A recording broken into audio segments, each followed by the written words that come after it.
За баярлалаа. Сайхан бэлэг ерөнхий сайдын хэлсэн үгэн дотор default гэдэг бас үг гарсан. Тэгээд эдийн засгийг тогтворжуулах, хоёр оронтой тооны өсөлт гэдэг. Тэгээд энэ гурав маань хоорондоо бас зөрчилддөг ойлголт гэдгийг анхаарна. Өнөөдөр танай засгийн газрын хувьд бол дефолтд орохгүй байхаар эдийн засгийг яаж тогтворжуулах вэ гэсэн хамгийн гол асуудал байна. Энэ асуудлыг дээр л одоо гол анхаарал тавих хэрэгтэй байх гэж бодож байна. Нэгдүгээрт. Хоёрдугаар таны ярианд бас энэ мөнгөний бодлогын тохируулгыг 2-3 удаа хэлчихлээ. Тэгээ миний бас сонссноор үндэсний аюулгүй байдлын зөвлөлөөр мөнгөний бодлогыг ярилцсан ч гэх шиг нэг тийм юм сонсогдсон. Ингэж болохгүй шүү. Нэгдүгээр төл мөнгөний бодлогын асуудал бол таны асуудал биш. Энэ бол бие даасан хараад бас улсын хурлын улсын хурлаар хэлцэж мөнгөний 15 оных нь мөнгөний бодлого батлагдсан бие даасан институтийн асуудал. Харин та бол санхүүгийн доктортой байдлын нэг оролцогчийн хувьд бол энэ тал дээр онцгой анхаарч илтгэлтэй болон цаашдынхаа хямралаас одоо энэ хүнд байдлаас гарах төлөвлөгөөндөө тусах нь илүү зүйтэй байх гэсэн нэг ийм. Бүх сайд нар бол ерөнхий сайдаас юм асуумааргүй байна. Яагаад гэвэл өнөөдөр асуух цаг нь биш. Гэхдээ бас сануулж хэлэх зүйл байна. Өнөөдрийн зүгээр байдлаас харахад одоо дөнгөж бүрэлдэж байгаа энэ засгийн газар маань маш хэврэг хүмүүсийн асуултаас харахад ч гэсэн. Энийг тийм учраас энэ эдийн засаг маань өөрөө хоосон вакуумд явагддаггүй. Энэ маань өөрөө улс төртэй холбоотой байдаг учраас улс төрийн эдийн засгийн бодлогоо энэ 15 онд маш их анхаараасай гэж таныг хүсэж байна. Хоёр оронтой тооны хувийн бодлогот бол энийг дахиж хоёр оронтой тоо гэж одоо тэрнийг зорилт болгож абсолют зорилт болгож тавьмааргүй байна. Та 13 оны 11.7% өсөлтийн бид доторх задаргааг нь хэлж 8.6 нь бол уламжлалт бус мөнгөний бодлого, 0.4% нь бол улсын төсөв, 2.7% нь бондоор өртсөн. Өөрөөр хэлбэл 14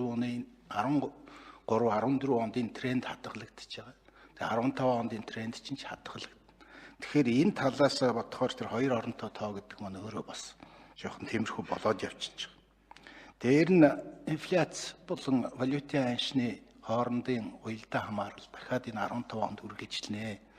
Энэ тал дээр тэр ялангуяа санхүүгийн доктортой байдал, мөнгөний бодлогынхаа одоо хүмүүстэй хамтарч ажиллах хэрэгтэй гэж энэ талаас нь бодож хамтын ажиллагааг явах хэрэгтэй баха. За нийлүүлэлтийн гаралтай инфляцийг бол өмнөх засгийн төв банкны югаар бол 14 оны 9 сарын байдлаар 5%, 95% нийлүүлэлтийн бус 5%.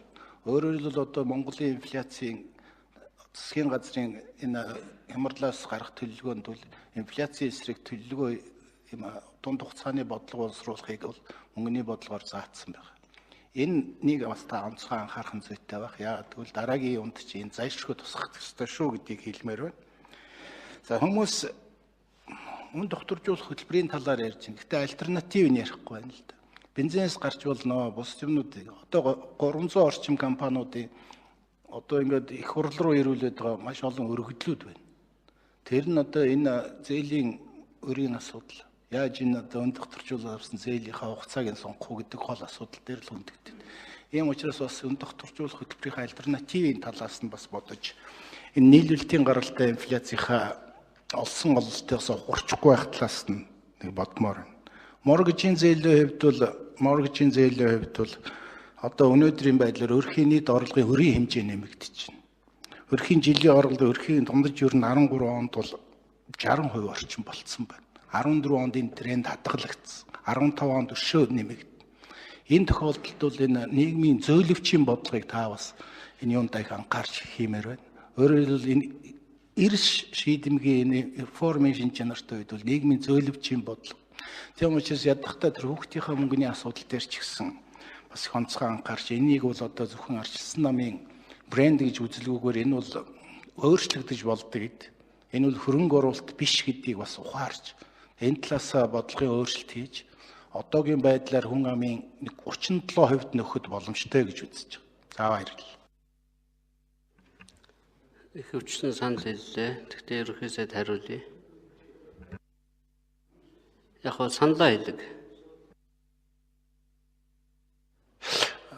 Тэмбэрлэг гишүүний саналыг хүндэтгэж ойлгож байна. Би зүгээр асуултанд хариулах гаагүй, саналанд ч хариулах гаагүй. Зүгээр хэдүүлээ бас ойлголтоо цэгцлэхүүднээс ер нь бол дефолтын хувьд болохоор зэрэг бид нар бол төлбөрийн тэмцэлийн хямралтай байна.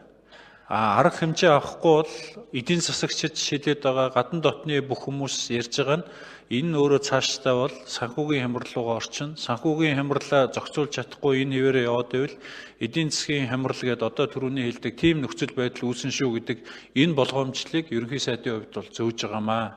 Нэгд. Хоёрт мөнгөний бодлогыг тохиргооны хувьд бол би одоо бол бид нэр төсвийн бодлого, мөнгөний бодлого хоёр маань хоорондоо шүтэлцэж уялдаж бол энэ хоёр бодлого маань явах ёстой. Төсвийн бодлого дээр бол засгийн газрын хувьд бол бид нар бол бас нэлээд ийм бодлогондоо бол өөрчлөлт хийж байна. Тэр утгаар нь мөнгөний бодлого маань эргэж харагдах байх. Гэхдээ энийг засгийн газар хий гэдэг утгаараа биш. Монгол банк их хурл бас энэ асуудалтай анхаарлаа хандуулаарай гэдэг ийм утгаар ярьсан шүү. Тийм учраас эхнээсээ бас бид нар байр сууриа нэгтгэж явахгүй бол буруу ойлголт явчихгүй гэдэг ийм зүйл дээр л байр сууриа илэрхийлэх гэсэн байл.